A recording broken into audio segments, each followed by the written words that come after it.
How's everybody doing? Good. Testing. I am Daniel Kaiser, host and writer-producer for Game Trailers TV on Spike and GameTrailers.com, and also the founder of EpicBattleAxe.com and the Epic Battle Cry podcast. I don't know if you guys are familiar with all this. Yeah. There you go. That's what I'm talking about. We need heavy metal music in here. But we have... There you go. We have the rock stars of the first-person genre instead, which is great here with us to discuss first-person perspectives. Obviously, QuakeCon is a great time to do that with the first-person shooter genre being at the forefront here. But the purpose of this talk over the next little bit is kind of to discuss not only the evolution of the genre, but the evolution of the industry over the last couple of years and get some insight from the people here that obviously have a lot of experience and insight into that very topic. So let's introduce them, shall we? Julien Roby is right next to me here, who is working on Dishonored, the newly announced game coming out from Bethesda. He's at Arkane Studios, and he's worked on BioShock and Arx Fatalis and Brink. And despite the name of his new game, we are honored to have you here. Thank you. Hi, everybody. Yeah.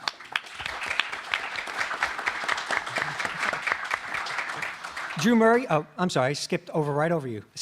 I saw Drew's beard, that beautiful beard.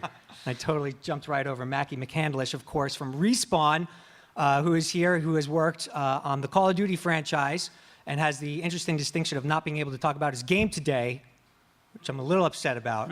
Keeley breaks all the exclusives on our show. I need an exclusive. Are you going to help me out? No. Damn. Chalk up one for Keeley. Yeah. So next to him, obviously, is Drew Murray from Insomniac, who has lost a lot of sleep, I'm sure, over the Ratchet & Clank series and the Resistance franchise. Resistance 3 getting ready to ship next month, exclusively on the PlayStation 3, of course. So thanks so much for being here, man. We're looking forward to your insight. And I think you're actually the only one here who has finished your game. So everyone else actually should be working, and he's allowed to be here. Right? I know. I still feel like I look more tired than these other guys, though. Despite all that. Tim Willits is down on the end there from id Software. Thanks so much for being here, Tim. Obviously, Tim has been involved with huge franchises like Quake and Doom, and now Tim and the team are getting ready to unleash their rage on the worlds. Come October, the cross-platform game, Rage, which has been the talk, obviously, of QuakeCon and is looking awesome. So we're looking forward to getting some insight into not only that game, but your perspective, your unique perspective here. Yes. I'm on the end here because if my phone goes off and they find another bug, Yeah. I have to run. I was talking to him before we met, and it was just literally check. You know, it's a hard job you got there, man. I don't envy you at this moment. So anyway, like I said, first-person perspectives is the name of this panel. And when they asked me to kind of come up with some topics for this, I wanted to do the exact thing that I mentioned, which is talk from their perspective about creating first-person games in this changing, shifting environment of gaming right now. So the first kind of topic is about hitting the mark and coming up with a concept for your game that you're able to know nails down a unique identity. The way we'll do this, guys, just feel free to jump in if you've got something particularly pertinent to say. But in terms of hitting the mark and creating, obviously all these projects are unique, but how do you know when you've achieved something? You're working on a new IP here with Dishonored, and when you set out to do it, what are the things that you're looking to establish that are going to uniquely identify this game in a very competitive landscape? Well, I think one of the things specifically on Dishonored that we wanted to achieve is make sure on the side of the visual that when you look at a screenshot, you can instantly say that this is Dishonored because it looks very different from anything else, whether it's for the way the characters are done or if you look at the scenery, the way the scenery look, the architecture and everything. So that's the first part of the IP I think that we wanted to try to achieve to make it different.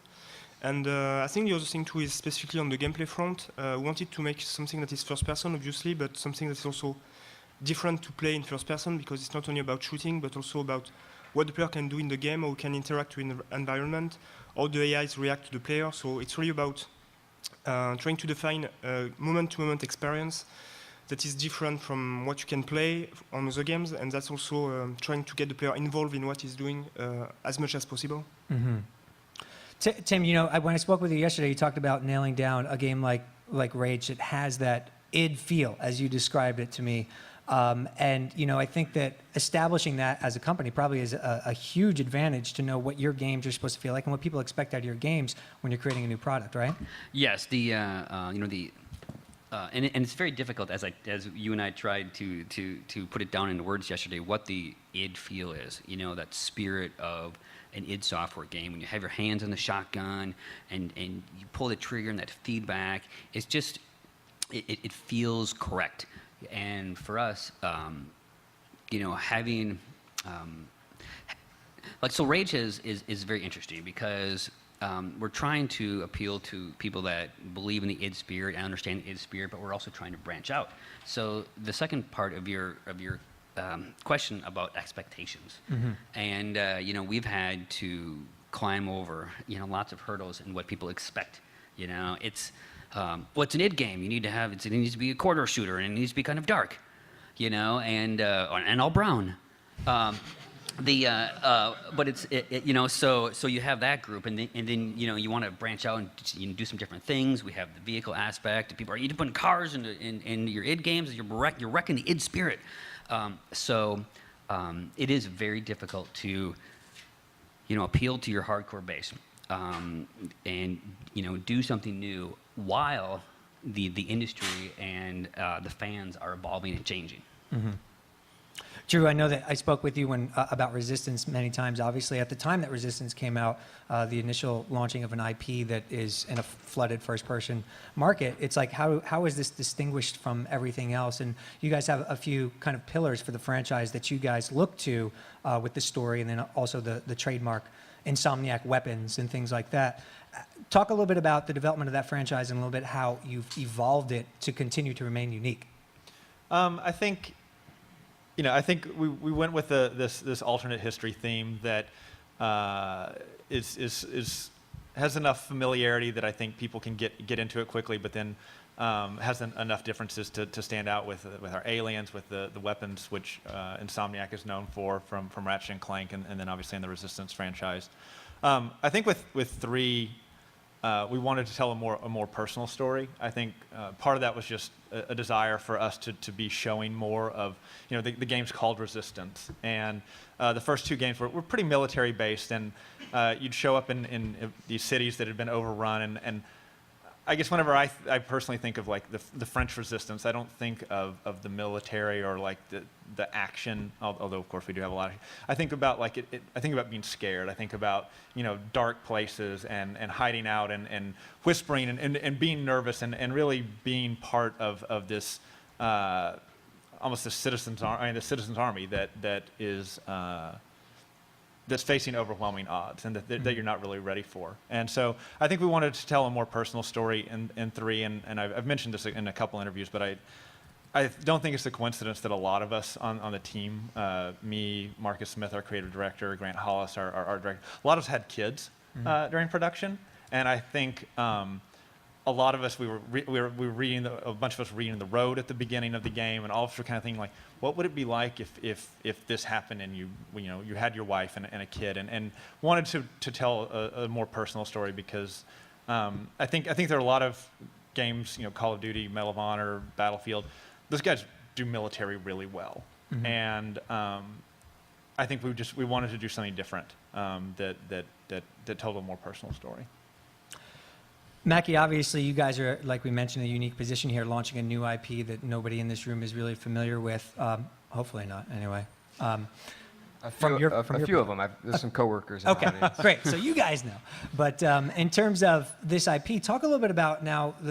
Obviously, there's some expectations. There's pressure. I mean, people don't quite know what to expect. Yet at the same time, how do you know this is the right direction? I mean, to me, to think about the fact that you guys coming, of course, off the story that you are and forming something here and having a blank canvas in front of you, how do you look and say, okay, this is it. This is what we're doing?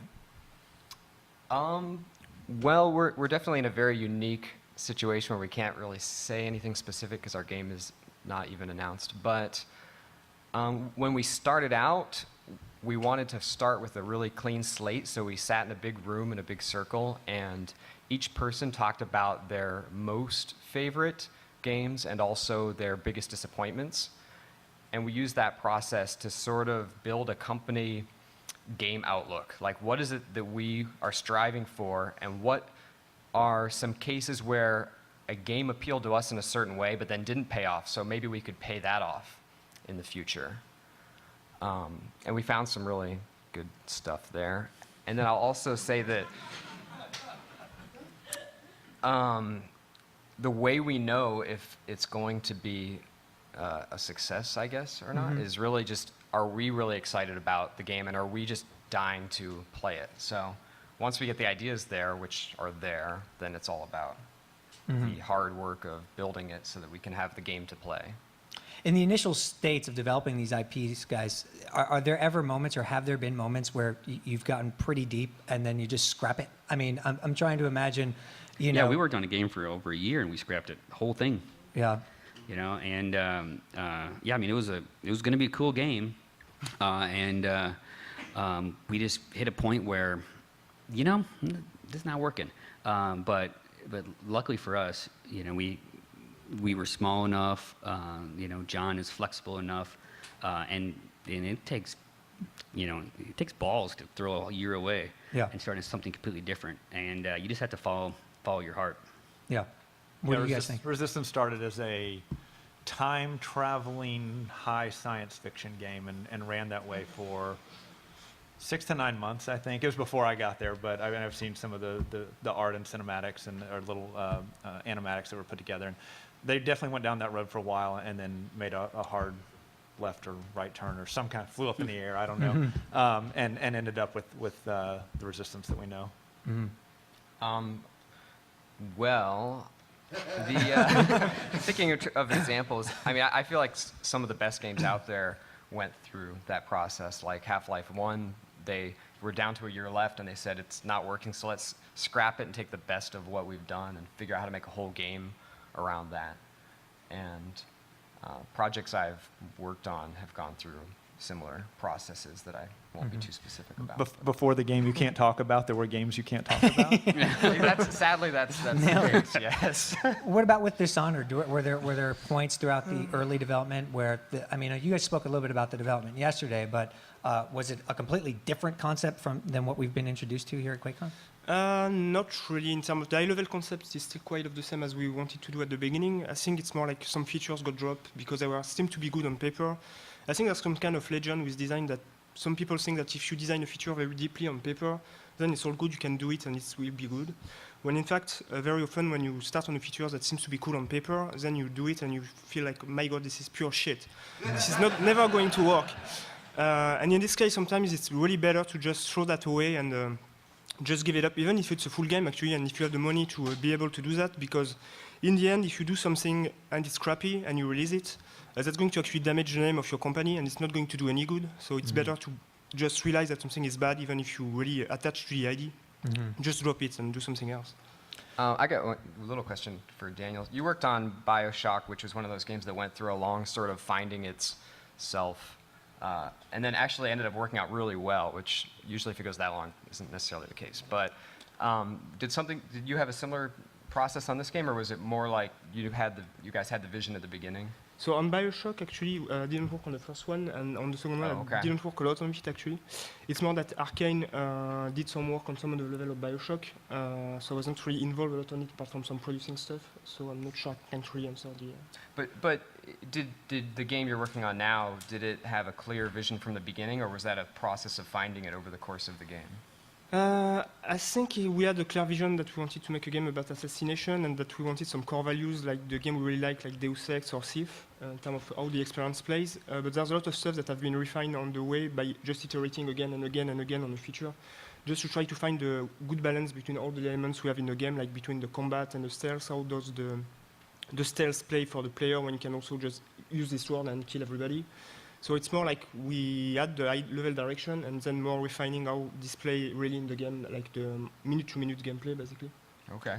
Yes, iteration is key, definitely. In every, to his point, you need to iterate, and if the schedule doesn't allow for it, you do it anyways, because that is key.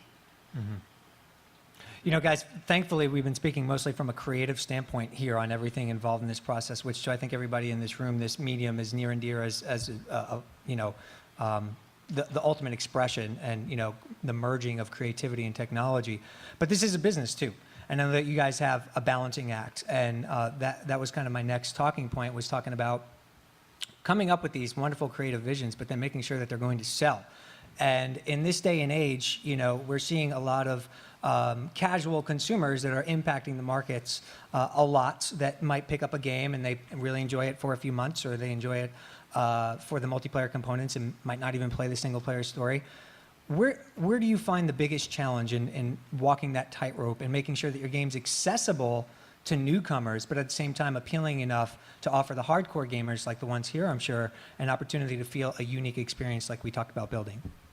So I have a theory on that. I don't know if it's true or not. Time will tell. But I always think that some people mismatch the accessibility and the depth of a game. Like, I think if you have a good accessibility to a game and you get the player to learn how to play your game and you try to stick to some good practice, like in terms of control, sticking to standards that other game did, I think you can even provide a very deep experience and some very interesting mechanics to even to players that are not like very hardcore gamers.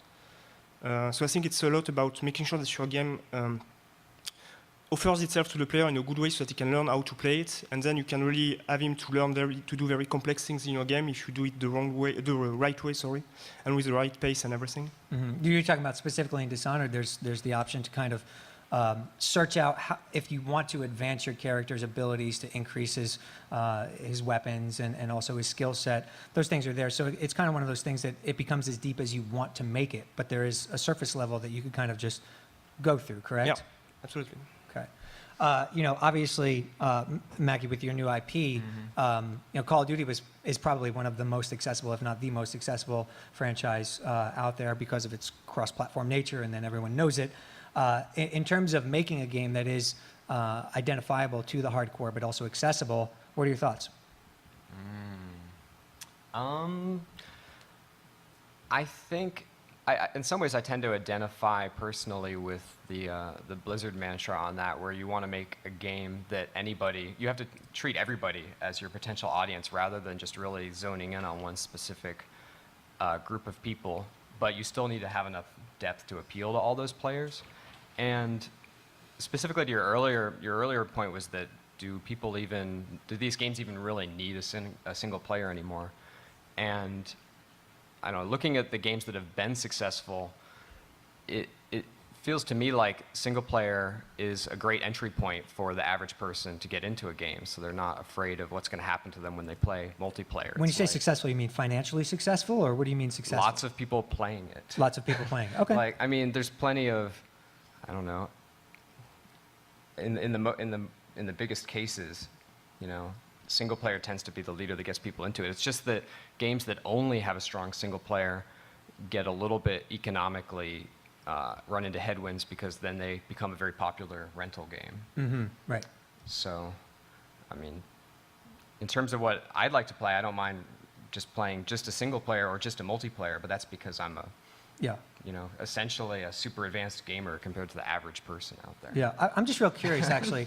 Maybe not compared to everybody Like a here, robot. but I'm like a Terminator of gaming compared to the average person. How many people in here buy their games for single player stories mostly? So that's huge, and this is like a multiplayer. And you all should pre-order Rage. Thank you.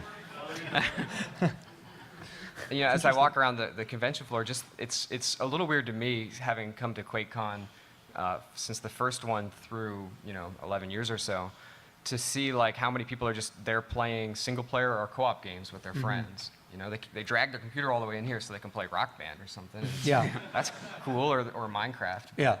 But that's what I'm getting at, though. The industry's gotten so big, is this market segment, this is us, this is who we are, but are we big enough? I mean, when the bar has been raised so high by other IPs that sell to, the casual audience, and you have, 3/4 or a half of the audience or whatever, maybe less, I don't know, but a substantial amount of the audience being the casual gamer, that's what I'm talking about. When does the design philosophy have to shift to say, we're not keeping pace with the most successful games?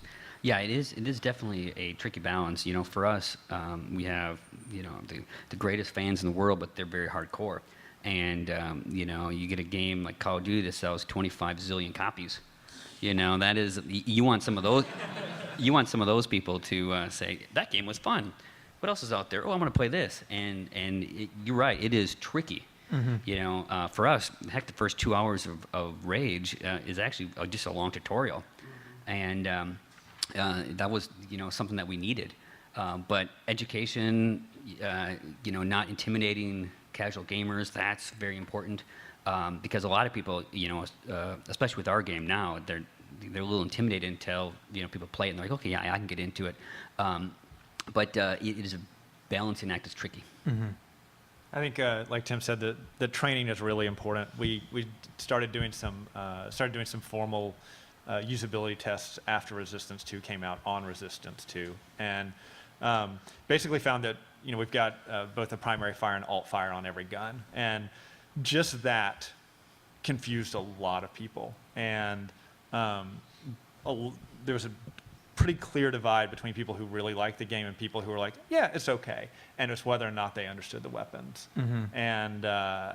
And we spent a lot of time like doing training and redoing training just to get people to make sure people understood the weapons in Resistance 3. And I think that's a big step is having depth, having things that the hardcore people can get into, but giving that assistance to more casual players to get into them. Is this where we're at, though, with the industry, though? Because you mentioned you spent a lot of time having to reiterate on that process to make sure that the casual gamer is able to play it and enjoy it. And hardcore gamers would say, well, that's time that could be spent on developing more hardcore aspects of the game, finer tuning stuff. But, I mean, this is just where our industry is at, correct? I think it's where the industry's at, but it's also, I think the hardcore player should want the casual players to play to a certain extent. I mean, games are so expensive, you Mm-hmm. need casual players playing your game, Right. probably, just to be financially viable. Right. Yeah, and I think that's the thing. A lot of the, I talk a lot about on my show that at least one person watches, Epic Battlecry. We kind of represent that side, that gaming, like, what's happening to the industry, and it's true. Things are evolving. Better, worse, I don't know, but things are evolving. I think reaching that casual consumer, it does make things more fun when there's a larger scale to the audience, and also the audience is feeding the company, and the company is able to continue to produce on those IPs that we love. Did you have anything that you wanted to say on that front? Well, one aspect of that, one aspect of bringing the casual and the hardcore in is, we touched on just a little bit, was the multiplayer aspect, which is huge in first-person shooters. I think if you look, at the early days of the genre to where we are now, it's a huge difference, and predominantly the success of games is based on their multiplayer components. How do you guys feel about single-player stories? Everyone here has mentioned the story in their games, and that was like the first thing you guys mentioned, so it's important. But in terms of how much importance it has compared to the multiplayer, where do you guys stand? No, I'm going to take the question later. Yes, for us, not having classic, on-foot deathmatch that, it invented in Rage has had people being like, what the hell are you guys doing? You guys have gone crazy. But actually, every game that I've worked on, people have told us that we're crazy halfway through. And I would be very sad if I was ever working on a game and someone didn't say, yeah, that's crazy. But again, you need that, like you said, you need a single-player game. Doom originally was a single-player game. And because the guys have said, it pulls people into the experience. But we also can't get so, fixated on multiplayer, and because people still enjoy the interactive experience, the immersion, in this world. So for us, our new game is very heavy on the single player. We have a multiplayer component, which is fun, but it's much different than what we've done in the past, and we wanted that to stand apart from our other titles.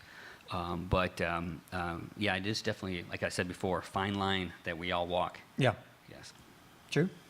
Yeah, I think, and I'll say, like, I probably play more single-player games than multiplayer personally, and I think it was a little bit of a switch for Insomniac with going from Ratchet and Spyro before that, which were just single-player games, to Resistance, and I think with each game we spend more and more resources on multiplayer. I think it's just a way to keep.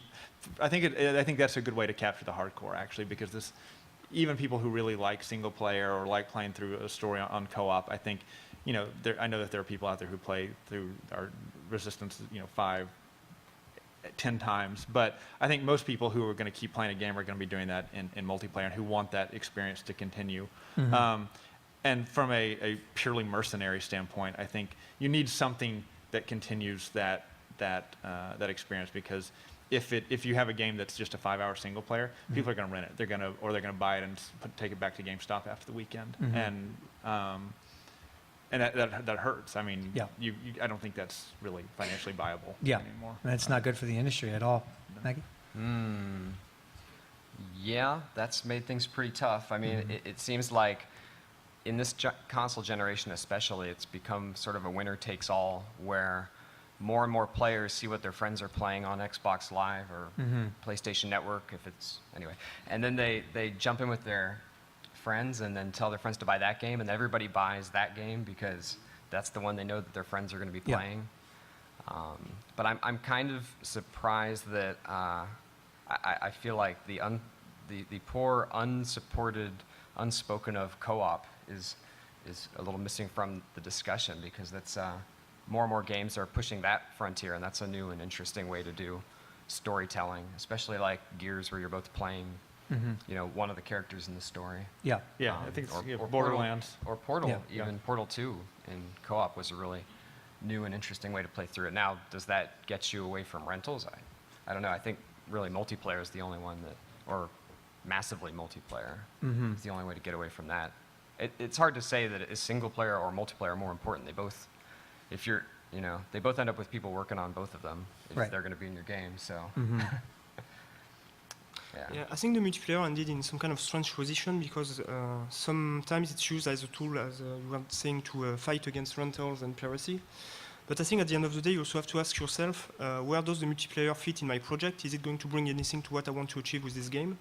And also, is working on this multiplayer actually going to make the single player worse, because you won't have the same time to work on it, you won't have the same focus, you won't have the same money to work on a single player, because obviously if you make a multiplayer, you have to do it, so you need to invest some time on it and everything. So I think it's just also a question of asking what you want to do in the end. Do you want to achieve a great single player game? Do you want to achieve a great multiplayer game? Do you want to do both? And if you want to do both, do you have the focus and the time and the mean to do it, basically? Yeah, we could talk about that all day, because there's obviously, we've seen some really good success stories with downloadable only online shooters. That's all they do. I mean, very little story. I mean, Section 8 Prejudice it has been out for a while. It has a single player component, but it's a downloadable game that's focused on multiplayer, and it must be very interesting for you guys with all the options and all the things that are out there, how to prioritize what you have in front of you and make something unique. But it brings us to our next topic, which is about the genre itself. We're living in a really interesting age with new types of control inputs and everything else in terms of how we interact with interactive entertainment. What do you think are going to be the things that truly evolve the first-person shooter genre? Because, it stayed relatively the same. Obviously, once we went online, I'll never forget, playing the original Tribes online or Unreal Tournament. It was just amazing. But beyond that, where are we going with this in terms of first-person shooter? What's the next big thing? Anybody? Co-op. Co-op? I think it's co-op, yeah. I think, I know, I personally like playing Gears. I spent way more time playing Horde mode than I did multiplayer. Games like Borderlands. I think, personally, I think just going home, I don't always want the stress of having to compete with people to play with friends and socialize. Sometimes I just want to go home and have a single player-ish experience, but still play with friends. And because I do think there's something really enjoyable about having that shared experience. And I think I know Mackey can't talk about Call of Duty, but I can. So I think Good for you. I think that in Modern Warfare 2, I think the asymmetric special ops missions they had, where one guy was in the helicopter and the other guy was on the ground. They had the other mission with the guy in the AC-130 and the other guy on the ground. I thought those were fascinating. I am shocked that I haven't seen anything else like that since then. I totally different experiences, really interesting dynamics between the power player in the air who can't actually win the mission and the guy on the ground who's way weaker, but he's the only one who can get over the finish line. And I would love to see stuff like that involves even more players or just takes that farther. And I think that's a great direction that I'd love to see shooters go. You know, for me, because I get this question a lot, like, what's the future of first-person gaming? It's a generic question, is that what you said, Tom? No, it's not a generic question, but like, you know, especially popular press, they love that question. You know, it's a hardcore press. They're like, "What's John doing?" You know, for me, the social aspect of gaming is huge. I mean, look at QuakeCon. It's always been there, and you know, more and more people are online connected. I mean, heck, there are more people playing Farmville than Call of Duty, which is sad. But the thing is in the future, what would be awesome, and I don't know how we would do this, but you know, a game developer that creates a game but never actually finishes it, or it just sets the blocks in motion, and you have a single player experience, but things in your world affect.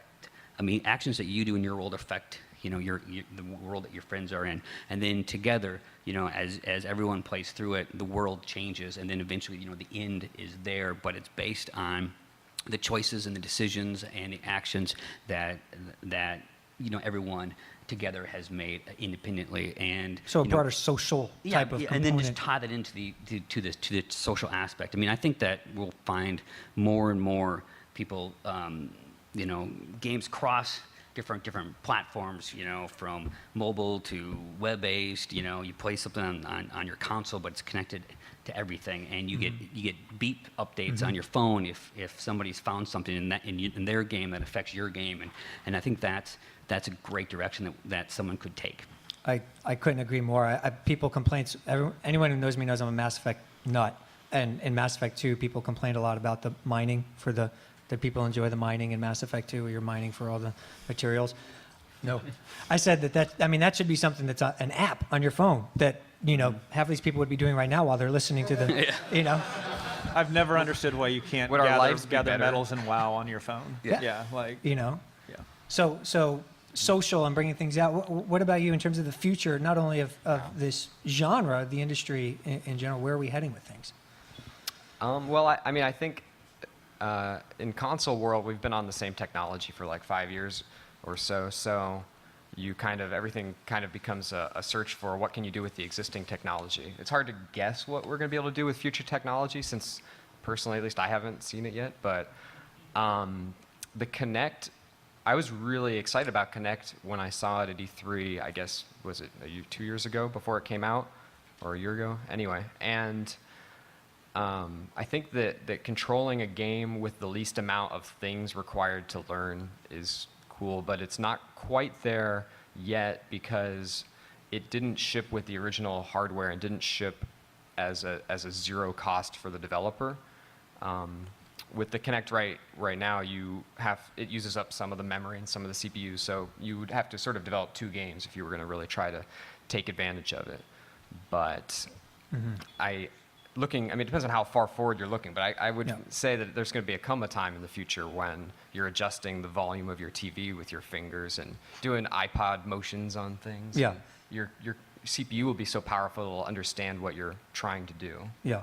So maybe you're not thinking that far, but that's what I'm looking forward to. You know, Absolutely. maybe 5, maybe 10, maybe less. I think when the genre first came out, I mean, we were all fascinated with just the visceral ability, you know, what happened on screen and shooting people and just seeing things, you know, how in-depth and immersive it was. And now you're talking more, you know, with your game, and we've seen games like BioShock and things that are much more story-driven. And is that where you see this genre specifically going to be able to tell the stories that we expect out of other genres and have that level of maybe emotional depth to them? Or is it more of a technological barrier that we're facing?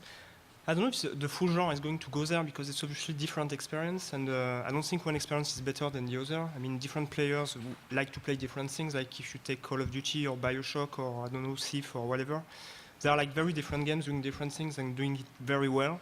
So I don't know if the genre is going to just lock into one precise style.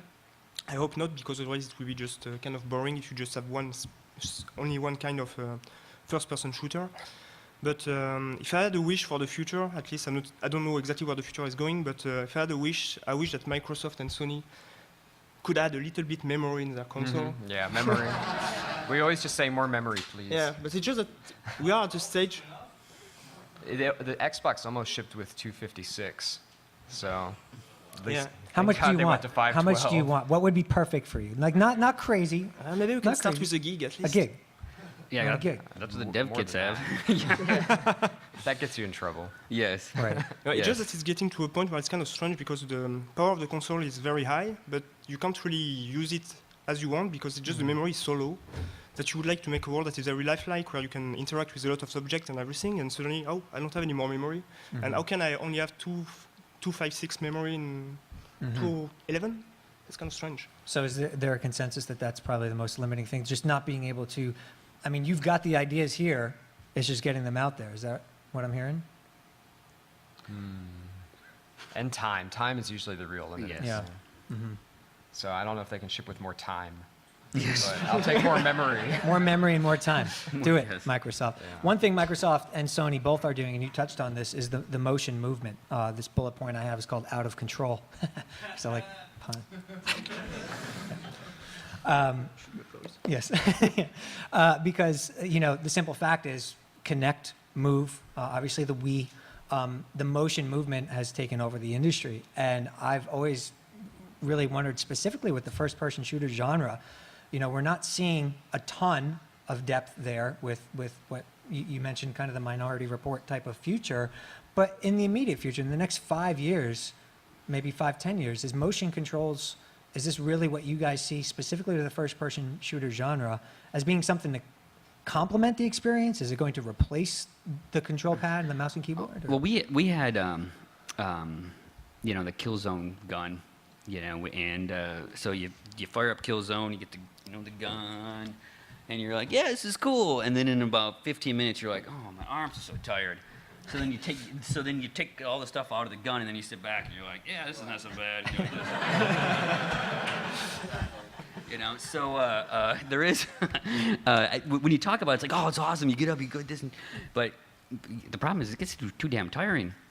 Tim's just old. Yes. I agree. Tim didn't mention that Resistance 3 is being bundled with the sharpshooter. He's already pre-ordered his copy. I think there are people who really like playing that way. I personally, I like the controller. I like sitting there with the controller, and that's the way I like playing it. But there are a lot of hardcore fans who really like playing with the Move controller, the sharpshooter, and I think it'd be silly of us not to try to not to let people play the game the game the way they want to play it. Yeah. Where it's going to go in the future, I don't know. David Jaffe always says, I want to work on the holodeck, and I was you emailed this question out, and I was thinking about it. I was like, I don't know if I want to be the holodeck. It seems like a lot of energy. Like, I like relaxing and playing Sure. games. I don't, Well, it depends. If you're I playing could join the the game, army if Yeah. I wanted to be out there doing it. But if you're there for the story, a thing that we've all spoken about, I mean, there's I don't get up and dance around when I'm watching a movie with a great story, sometimes. But, so it depends on what you're coming to the experience for, I guess, right? What about motion controls? You kind of already touched on it. Yeah, a little bit. I think it's important to pay attention to the fact that like little kids today, they get their parents' hand-me-down iPad or something, or their little DS, and they're learning how to play games with like their fingers or a pen, and it's like a new generation that's not even that a controller is foreign to them. Yeah. And having to deal with buttons and joysticks and things. So again, I'm probably jumping ahead like 20 years, but I think that those expectations are really going to change the way people are making games. In the same way that, I don't know, like 10 years ago, all the first-person shooters it was taken for granted that you're playing with a mouse and a keyboard, and nobody could ever really make a good gamepad. I mean, maybe you started playing Doom with your little ASCII pad or something, but once you started playing with a mouse and keyboard, that was all you used. But then along came Halo, and then along came dual motion, dual analog, and now there's way more people playing with gamepads than there are with mouse, so it could definitely happen. What are your thoughts on the motion? I kind of share this out. Like 10 years ago, a lot of people were saying you cannot play FPS with a pad, and here we go today. Most of the sales for first-person shooters are on console with a pad. So it's hard to say because, like, I think we are just at the start of the motion controls, and there'll probably be a lot of tests and experience in games that are going to change the way we play. But that's probably a long time in the future. The consensus I hear from a lot of people, and my thought on specifically like with Kinect, is that, making it a complementary type of experience, not the full, not the whole deal, so that if you are issuing a command or doing something, that it's kind of aware of that experience and it augments it enough to make it immersive, increase the level of immersion, but not interfere. I think that's what some people are hoping for, right? Yeah, they need Couch Connect. Couch Connect. Because standing up, yeah. Yes, I want to sit on my wave. couch. Can't it just like figure out where my couch is? And I'm still waiting for John Carmack to do direct to brain. Direct to brain? Just plug that thing in and then Plug sit in. down. Yeah. Well, but with the companies, Microsoft and Sony, pushing these, and like you said, it's a really good point with the next generation not being familiar. My kids, Angry Birds and the Wii for the most part. So, when they turn 15, or whatever, and start getting out there, it's going to be totally different. Has the industry thought about that, or is it something that's just going to happen organically, do you guys think? I think it'll happen somewhat organically. I think, we were talking about these things, and I was thinking about at GDC last year, Valve was doing a thing on user testing, and one of the things they did was they do a lot of eye tracking to see where people are looking, and then at some point they actually hooked it up where they disengaged the reticle from the controller, and the reticle would follow your eye around. So you were moving and everything with the controller, but the reticle was your eye. And certainly I didn't get to play it. It was just a video, but it looked really cool. And it's like that's an interesting that's something that could definitely they could make a device that does that right now. And it's something I never would have thought of. It's not the iPad. Sorry, I had to. So yeah, I think it's just gonna evolve. But some of it, I do think like the Minority Report, and you see the how people will play Warcraft and things that way. It's hard to think about how that's going to exactly translate with shooters, where so much of it is about at least right now Twitch skills and how that is it just on an iPad, is it just being able to tap the fastest? I don't know. There's an opportunity, though, for somebody to do something innovative and to say that this is, because I think the light bulb hasn't gone off yet. Like, how does this actually make things more awesome? So there's an opportunity, right, for when maybe somebody here to figure it out. We're going to take some questions from the audience. We do not have a mic, so you have to be loud. But we have a few moments to take some questions. So if you have one, raise your hand.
If I had to boil that down to how our games and movies cinematically affecting each other, I feel like I went to Battlefield LA and Cowboys and Aliens and something else, and it just seems like this is video game after video game.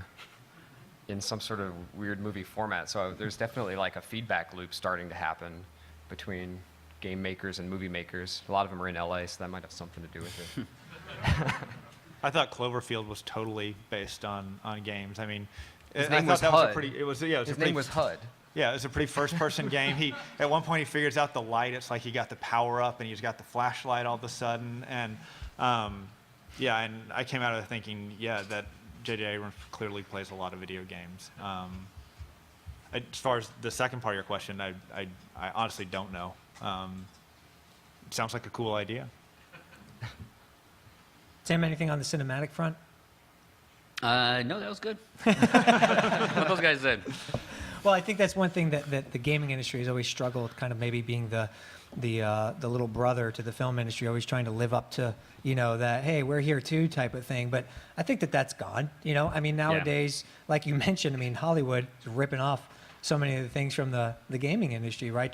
Is that sensation there at all for you guys to try to make your experiences on par with Hollywood? Does that ever enter your mind, or you just... Well, I mean, what's funny is, so we have a number of voice actors in Rage, and they were some of the actors that came in, and yeah, we have John Goodman, but most of the other actors are pretty, normal. But they were more proud of the fact that, hey, one guy came in and says, "I'm Kane from Diablo," and we had Drake from Uncharted, and he's, "I'm Drake," and it's just like, well, no, you were in that TV show I saw. So yes, I do think that video games are definitely, I mean, right up there with mainstream, popular, same level of respect, and that feedback loop you'll see more and more and more of it, which I think is really exciting. Mm-hmm. Question. So we call a little bit on the first-person body, seeing your guy do stuff. One of the biggest limitations for the first-person perspective versus like third-person games has been that they don't give the player the sense of proprioception, like a body sense. How do you see actually like moving forward? Is there any ways you guys could see in helping the first-person games like develop that sense? Well, So the player knows kind of one of the big get a little bit more perception about where he is, yeah. I mean, and we've always been like every game that we worked on, we have no feet. But at some point in the game, we have feet because there's always some new guy that says, "You guys never had feet," and I say, "Yeah, it doesn't work." And they're like, "Oh, we should try it." And it's that's not going to work. So we put feet in, and then it doesn't work. Because you're really kind of a big. Well, right now you're a bunch of circles, but you're usually just a square. The biggest issue that a lot of people don't realize in first-person shooters is your field of view in real world goes from here to here, and now we're down to 90, 110, sometimes 80. you try to do 130 FOV. Yeah, you'll make people throw up, and so that that right there alone is such a significant hurdle to get over. That long ago I made a box as a joke, and I didn't make a box. I had a box, and I cut a square, and I stuck it on my head, and I walked around the office, and I was like, "Yeah, this is what it looks like playing Doom." And I use it for like a training tool. Sounds like a pre-order bonus to me. That would be cool. Awesome. But the big problem is that FOV is a huge hurdle to get over. It's funny you would mention the box. One of our animators uses that because he does all of our first-person stuff, and so he'll put it on when he's in our Movin suit, so he knows that it's in his field of view. He's actually trying to get me to bring it wear it today, but I had my daughter, and I couldn't carry that and her. So Daddy's totally normal. One of the things in first-person shooters and multiplayer, I would want the player to be able to see their own shadow, because if a game has dynamic shadows, there's times where you cast a shadow, and if you can't see it, you don't know you're giving your position away. But an experience some people have had in feedback is that if they can see they see their shadow, and then they turn around and go, "Who's there?" Because they don't really think it's them, and their own shadow doesn't feel like their shadow in reality. So it's like somebody's creeping up on them all the time. What about you? Well, I think what we call the body awareness, so feeling your body. There are few games that started to try some things like Far Cry 2 or even actually Dark Messiah that we worked on. I think there's still a lot of room for improvement there, and it's true that when you really feel like you're in a body and the physicality of your movement and everything, it really kind of improve the immersion in the game. So I definitely think that's something that first-person shooter should push toward too. On a similar topic, with, for example, Infinity, with the 3 panels and however many panels you want, would that help combat your situation? Because I've noticed now, sure, you have your front panel, but a lot of the side panels are super stretched out. But if you keep your focus in the center, it's kind of like what I'm seeing right now. Does that combat anything at all? Well, it's kind of like HDTV. It took a while before people started really converting to HDTV, and it's going to be a lot longer before they convert to Infinity, I suspect. So it would be hard to really make that a driving part of your game, I think. That brings up a good point. Actually, I'll get to your question next real fast. I just want something I didn't talk to you guys about with first-person shooters. Just a quick, because we're running out of time. I want to get a couple more questions. But in terms of 3D, Yes. where do we stand? Is this the future? I mean, they got 3D phones, 3D everything, and it's a big push from everybody, obviously. Is it going to make a difference in the way we play games? How many people actually play first-person shooters 3D here? That's your answer.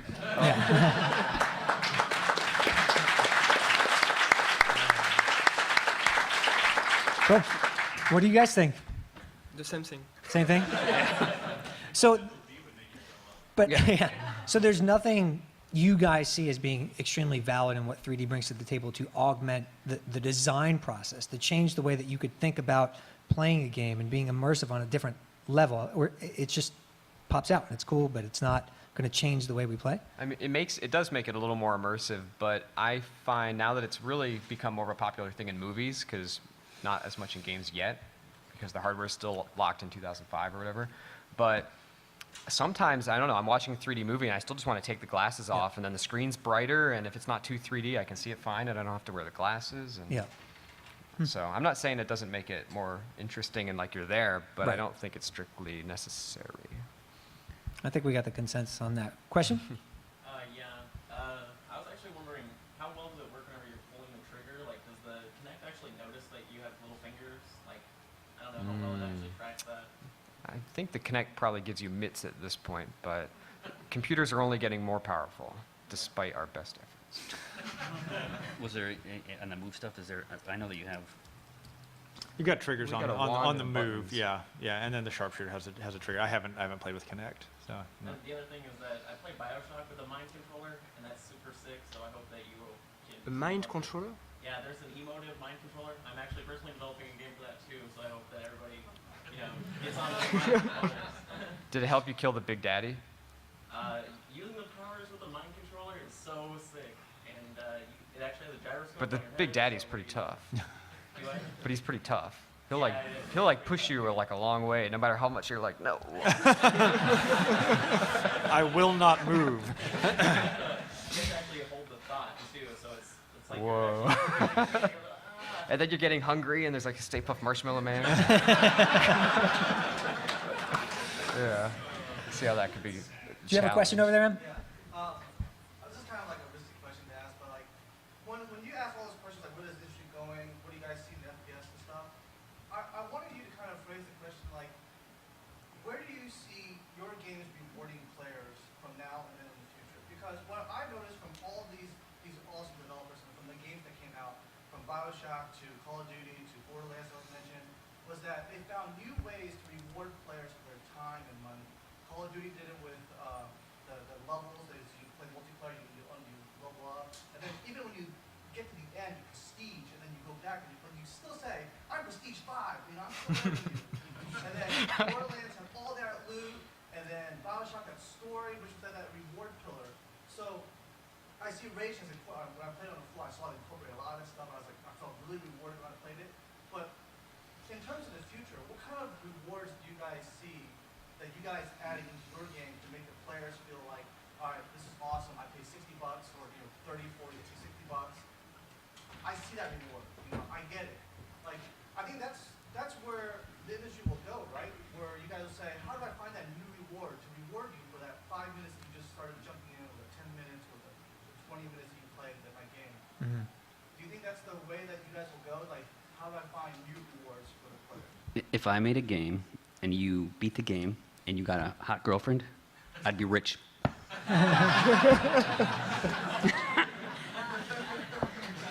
I had to say something funny. Yeah.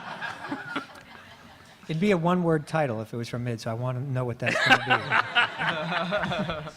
That's awesome. What do you guys think? I mean, are there different ways? I mean, obviously we've seen, the achievement system and the trophy system in recent years kind of making those little checkpoints to keep you involved and engaged and feel like you're actually being rewarded with something. But is there something more tangible in the experience like he's talking about that could come out of it? More tangible. You mean like send a proof of purchase in, or? I don't know. Well, I mean, like Like you in get some Diablo, sort of- being able to sell your loot for real money on an auction house? Poss- Sounds well, pretty tangible. That's Diablo 3, right? They're Yeah. going to do that. So is this a trend we're going to see? Like he's talking about having, I think what he's saying is it's so competitive. The landscape is so competitive. You're investing yourself. I mean, for me, you're getting the experience out. That's what you're getting. That is the reward. And if the experience is memorable and thought-provoking and engaging, something that you take with you that impacts you as a person, then that's awesome. But I don't know, is there more that can be given or should be? Does it even need to be considered?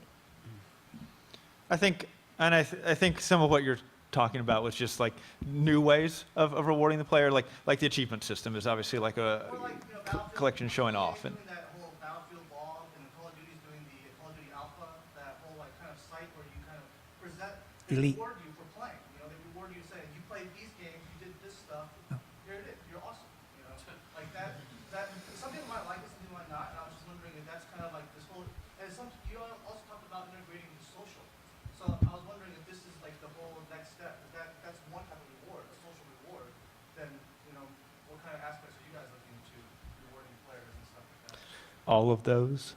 I think, yeah, I think different people play games for different reasons. I think you do have people who get in and want that sort of peggle factor of I'm getting like Borderlands. You get a new gun to check out every 45 seconds or minute in that game. Sort of the Diablo feel. I think there are people who like showing off, and you've got like the high-end WoW people who just like to stand around in the cities and show off like their cool equipment. I think you've got people who are into story and just like don't care about any sort of external reward and just want to see the world that's presented to them. I think it's figuring out what different people like and trying to appeal to all those different segments and then figuring out new. Like He has an announcement, apparently. boxing bell or something there. Sorry. And then just starting to use new media, things like Facebook and Twitter and letting people compare their stats. I think the achievements with this generation was a great thing with the achievements and trophies and yeah, I'm gonna just trail off there into the mist with all of that. I'll only say that I feel like you're not going to put Pandora back in the box, anyway. And I think it's just going to become, you're going to see more of that rather than less, because it makes it easier for a lot more people to enjoy the game when there's more things they can achieve in it. So, are achievements enough, or we need more? Well, I would speak as a player. To me, I prefer when the reward is experience-centric than abstract, like achievements, but that's just my point of view. I prefer when the game rewards me because I thought about doing something in the game, and yes, I can actually do it, and then I feel rewarded for being smart, like actually the game reacts to what I can do, and I can actually do something. So, to me as a player, I prefer the reward of the game saying yes to the player, you can do that. Mm-hmm. Well, guys, look, we appreciate your insight. Thank you so much for your questions. It's time to wrap this up. So, Drew, Julien, Mackey, Tim, appreciate it very much. And obviously, thanks for your questions and for participating at First Person Perspectives. And enjoy the rest of QuakeCon. Thanks, Thanks, everybody. Daniel. Okay, man.